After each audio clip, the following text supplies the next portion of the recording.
एक हुई रानी रत्नावती जी।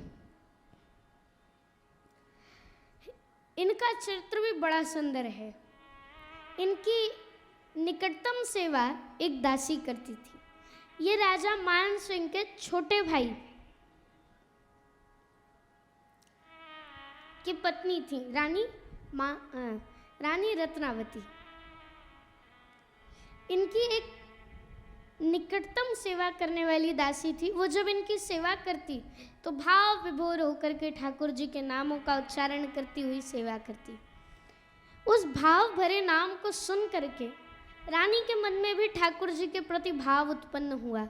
एक दिन उन्होंने दासी को बिठाया और उनसे प्रश्न किए कि बताओ, ये तुम जो मेरी सेवा करते समय नाम लेती हो, ये किसके नाम है? और तुम इन नाम को लेते इतनी भाव विभोर क्यों हो जाती हो? तब कहा, मुझसे मत पूछिए। एक ब्रज के संत की मुझ पे कृपा हो गई है, इस कारण मैं उस परमात्मा के विरह में व्याप्त हूं। मैं क्या करूं बताइए।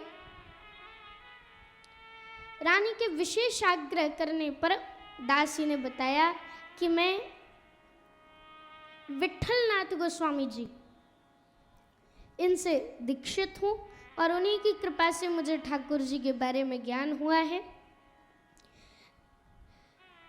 अब उन्होंने कहा कि मैं तुम्हें रानी ने उस दासी को अपना गुरु बना लिया। अब वो दासी से नित्य ठाकुर जी की नई नई लीलाएं श्रवण करती और मन ही मन उनका जो मन था, अच्छा हमारा ये जो मन है ये ताला है, ये चाबी है, इधर घुमा दोगे तो ठाकुर जी की ओर चला जाएगा। हम लोग ताले को इधर घुमाते हैं तो ताला बंद हो जाता है, ताले को इधर घुमाते हैं, चाबी को ताले में लगा के उधर घुमाते हैं तो ताला बंद हो जाता है ना। फिर चाबी को इधर घुमा देते हैं तो फिर ताला खुल जाता है। वैसे ही ठाकुर जी इस तरफ है और संसार इस तरफ है। अपने मन रूपी चाबी को इधर घुमा दोगे तो संसार में बंध जाओगे, और यदि मन रूपी चाबी को ठाकुर जी की ओर घुमा दोगे तो ठाकुर जी में मस्त हो जाओगे।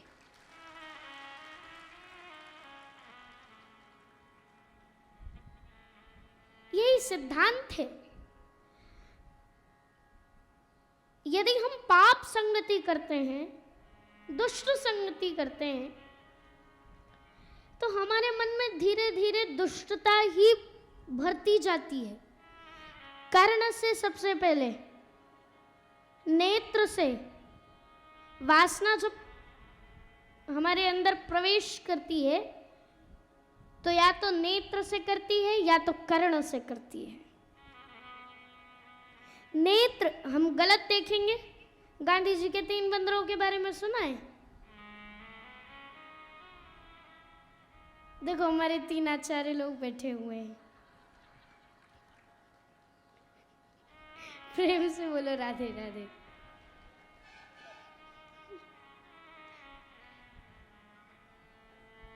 गलत ना बोलो, गलत ना सुनो, गलत ना देखो। इससे वासना का हमारे भीतर प्रवेश नहीं होगा। गलत हम सुनेंगे नहीं तो गलत बोलेंगे नहीं, गलत देखेंगे नहीं तो बोलेंगे नहीं।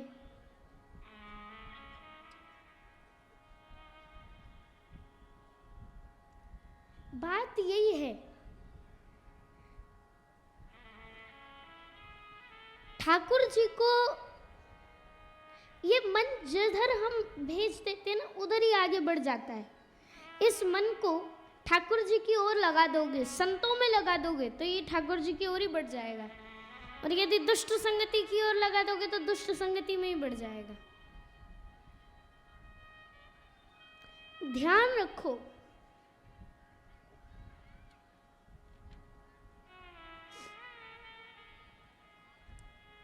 इधर रानी रत्नावती को ठाकुर जी के नाम बड़े प्रिय लगे। उन्होंने अपनी दासी से और भी ठाकुर जी की लीलाएं श्रवण करी। जब दासी ने एक एक करके बहुत सारी लीलाएं रानी रत्नावती को सुना दी, तो एक दिन रानी रत्नावती ने कहा, अब मुझे इस माया मोह से कोई काम नहीं है, अब तो मैं गोविंद की हो गई।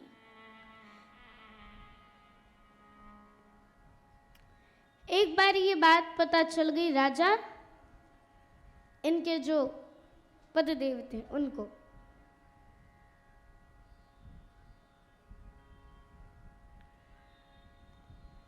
राजा को जब ये बात पता चली तो राजा बड़े क्रोधित हो गए। राजा ने कहा, कैसे भी मेरी नाक कट जाएगी इनके चक्कर में। ये मेरी पत्नी क्या कर रही है, रानी क्या कर रही है। अब जब तक इसकी मृत्यु नहीं होगी तब तक मैं जी नहीं पाऊंगा। मंत्रियों से बात करी। एक चालाक मंत्री ने कहा, महाराज यदि हम इस तरीके से जाके रानी को मारेंगे तो रानी की जो दासी है वो हल्ला मचा देगी। हमें इस तरीके से कुछ करना होगा जिससे कि आपका अपमान भी ना हो और रानी की मृत्यु भी हो जाए।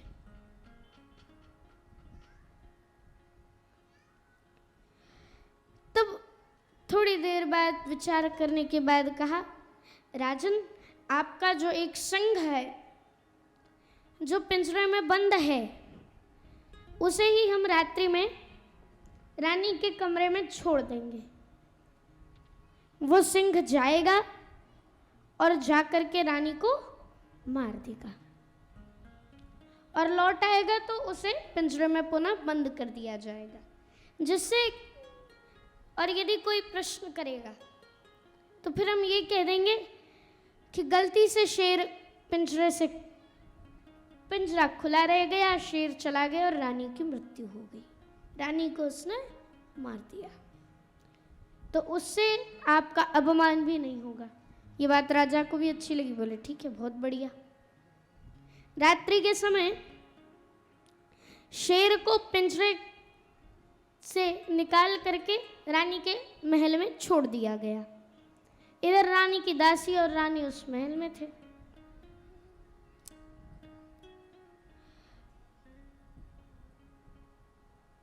रानी की दासी ने जैसे ही देखा सिंह आ रहा है, तो रानी की दासी तो ऐसे ही भगवान की बड़ी भक्त थी,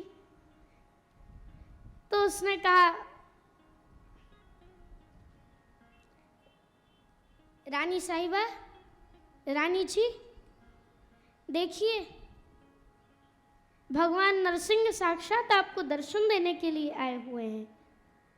ये देख करके रानी भाव विभोर हो गई और जाकर के सिंह को बिठाया, सिंह का तिलक किया, मालार्पण किया, भोग लगाया, आरती उतारी।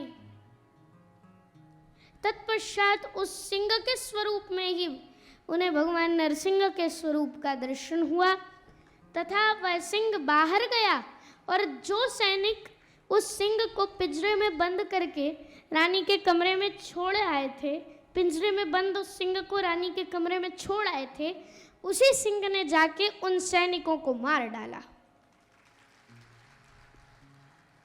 रानी को खरोच तक नहीं आई। ये है भक्ति का प्रभाव।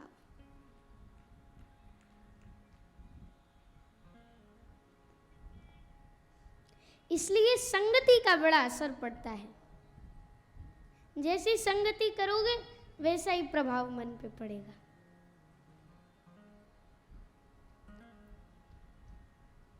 राजा ने प्रयास किया रानी को मारने का, लेकिन जिन सैनिकों ने छोड़ा था वो सैनिक मारे गए।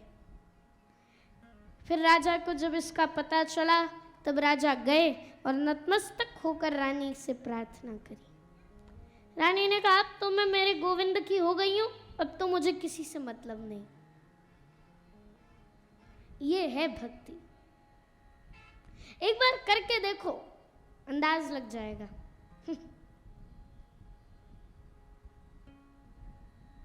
प्रेम से बोलो राधे राधे।